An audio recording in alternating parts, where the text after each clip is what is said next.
Hey everybody, it's Jason Blaha here, and today I want to talk to you guys about something that I saw in Mark Laubleiner's article yesterday. I want to address it because some of that is kind of the stuff that I'm personally doing right now. Now, a lot of you know that I have recently cut a very large amount of weight fairly quickly. I've cut down to 195, so I've dropped like 40 pounds of mostly fat at this point. And I'm not using flexible dieting, and I'm not using If It Fits Your Macros, even though I advocate it for a lot of people and think that it can work successfully. I don't use it personally, and as you guys notice, Mark doesn't use it either if you read his article on it. And something I want to cover briefly, a lot of people kind of pointed out, they'll say things like, well, you keep failing these cuts, or they'll go back to me using excuses of my ex for things. And you guys need to understand that I did a very successful long cut. I lost 100 pounds, and then I did another fast cut down to under 200 back when I first started the Ice Cream Fitness channel, and I was under 200 pounds and decently lean, if those of you go back and remember, and there were photos up. Photos of me even in a little bitty tiny underwear.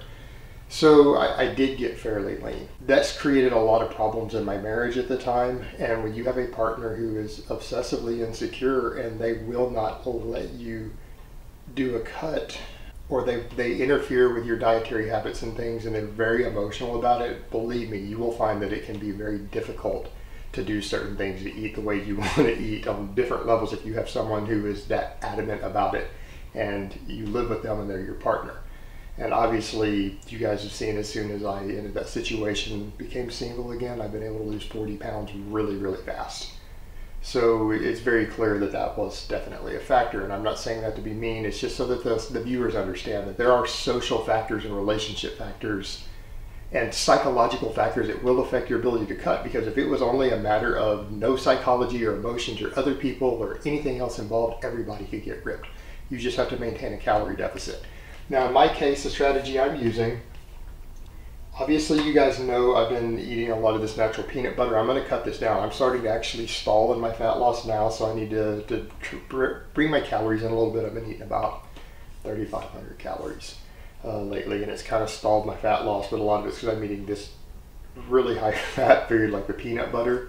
And so now I'm scaling this back a bit, and I'm focusing more on leaner proteins as of the last few days, and veggies. I mean, I've been eating this stuff anyways, and I'm sorry I don't have any steak here. I've eaten all of my steak, but I do eat lean steaks also. But the peanut butter I'm having to scale down to bring my fat down, bring my protein up, bring my fiber up.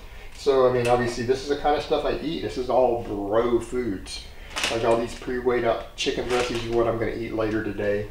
I mean, I'm averaging about 3 pounds of chicken a day right now. Giant containers of egg whites, stir-fried veggies, all these Asian veggies, mixed veggies, spinach. These are pretty much my staple foods right now, in addition to steak. When I get steak at a decent price, a lean cut of steak, I grab that also, or even some turkey steaks or turkey breasts. But it's mostly chicken breast because of the budget on it. And these are pretty much the foods I eat. My selection is fairly limited, and I'm focused very much on eating large amounts of protein, large amounts of veggies. I have a bunch of whey protein that I'm getting from MTS, should be in tomorrow. So I'll be adding that back in also. But overall, this is how I'm eating, and it's not because of orthorexia nervosa, which I do talk about. It's simply because of the fact that I have a insanely voracious appetite, and I tend to overeat. I don't have the healthiest of relationships with food, so if I want to continue to lose body fat and get down to the competition weight that I want to get to for powerlifting meets this coming year, I've got to eat this way. And I cook these things in ways that I enjoy, so I still make foods that I enjoy. I don't eat these bland. I season them with all types of seasonings and sauces and teriyaki sauce and whatever I want to do with it. But the truth is, my foods are very micronutrient dense. They're all high protein, they're all high fiber, it's all high satiety foods to fill me up so that I don't walk around feeling full all the time. And I do think about my health, and I've been doing actually this cut without any fat burners. People are saying cleanse and trend. I'm actually not using any fat burning drugs at all.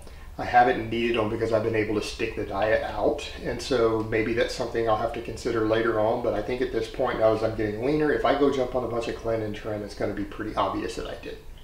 I don't think I'll be able to hide the fact from you guys. And a lot of that comes down to the fact that I am getting older. I don't want to use too many different drugs in my body to try to trim body fat. I'm 38, I'm going to be 39 this year. I'm trying to get a lot of micronutrient rich foods. I'm trying to get a lot of vegetables in, a lot of fiber, things like that, because again, I want to live to be 80 years old. I'd like to be healthy. I don't want to die at 50 or 60 of a heart attack or cancer and things like that. So yeah, I do think about these things. So there's more to this than the calories in, calories out. Yes, that will always affect your results, but there are other factors involved. There are psychological and social factors, and in my case, it has to do with surrounding myself in an environment of people who are supportive and people who aren't supportive of my diet when I'm needing to do so for competitive reasons. I just don't hang around them as much. And I eat foods that keep me full, that suppress my appetite. And I do that instead of the flexible dieting approach. All right, guys, well, that's really all I have to say on that today. I hope it has been informative, and I will talk to you guys next time. But let me give you guys a bicep shot before I go. Mount Vesuvius.